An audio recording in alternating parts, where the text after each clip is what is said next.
Hello, welcome to the Nurse Station. I'm Maria Mobley, and we are in this mini-series where I pose a question, you pause the video, break it down, and then I'll show you how I break it down. All right, take a moment and pause that video. So, your favorite, put in order of priority. Who doesn't love these questions? I'm just joking.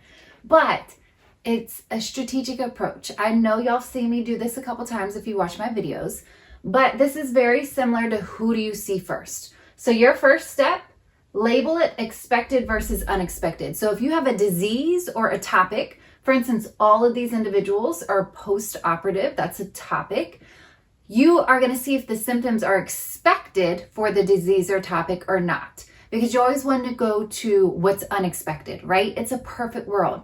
So we treat post-operative clients a certain way to ensure their success after surgery, right? So we are going to go, we can say it another way, you're going to go to a complication versus a manifestation or a normal symptom of a disease or topic. And our topic today are post-operative clients. So let's look at A. First step, label expected versus unexpected. So we're going to go through all our answer choices. A 54-year-old 6-hour post-op mastectomy client who is drowsy and has slurred speech. I need you to understand, yes, anesthesia is a sedative. It depresses our systems, right? It should never depress past the point of normal, right? Our heart rate shouldn't be dropping to the 30s and 40s. Our respiratory rate shouldn't be dropping to 7 and 8. That's not normal. And especially, this is 6 hours post-procedure. Please don't ever think that this is normal. It's not. So we shouldn't expect to see a patient 6 hours after surgery drowsy with slurred speech. That is not normal. So I'm going to label it unexpected. A 26-year-old 4-hour post-laparoscopic appendectomy who reports shoulder pain and bloating. Let's think about that. Laparoscopic. Don't they have to introduce air, right, into the area because they're looking in with scopes and equipment through tiny surgical incisions? So is gas pain and shoulder pain, I just gave you the answer. Is bloating and shoulder pain normal with this procedure? Yes, a lot of times gas can migrate and can have, for instance, shoulder pain. I would say this is completely expected for that patient. If you don't agree, label it unexpected. It'll still work out the way it should when you label them according to Maslow's, but this is very expected. A patient that has a laparoscopic procedure can have shoulder pain, which is traditionally attributed to gas and bloating.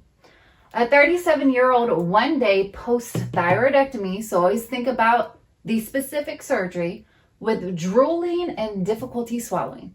They just had a thyroidectomy. Think about your area. Drooling and difficulty swallowing. This is not expected. This is unexpected. A 67-year-old post-colectomy client, so colectomy, right? Surgery of the abdomen, who was not voided in 8 hours. So this is just not normal for any post-procedure patient, right? Don't we always have a due to void time? And we do want to ensure that people don't have, for instance, urinary retention after surgery. So we hope for them to pee before 8 hours. So this is unexpected. Now look at what I said next. Go to unexpected before expected, right? This is normal. What are you even going to do? Yeah, you could educate the patient to walk, to try to pass that gas pain, right? I said pass the gas pain. Try to pass the gas to alleviate the pain. So there are some things we can do, but this is not life-threatening and nothing you need to see to immediately. So I'm actually going to put B as my last option to go to. So I'm going to eliminate that, and I'm going to look at my unexpected options and label them according to Maslow's. So drowsy, slurred speech. If you have not watched my Maslow's video, I really encourage you to do so, but think about your physical problems. A, B, C, D. I would categorize this as D. Some people say disability. I say decreased level of consciousness or any change of behavior. I need to investigate as a nurse. So I'm going to label this D according to Maslow's.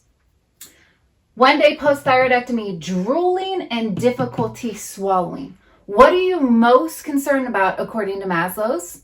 It is their airway.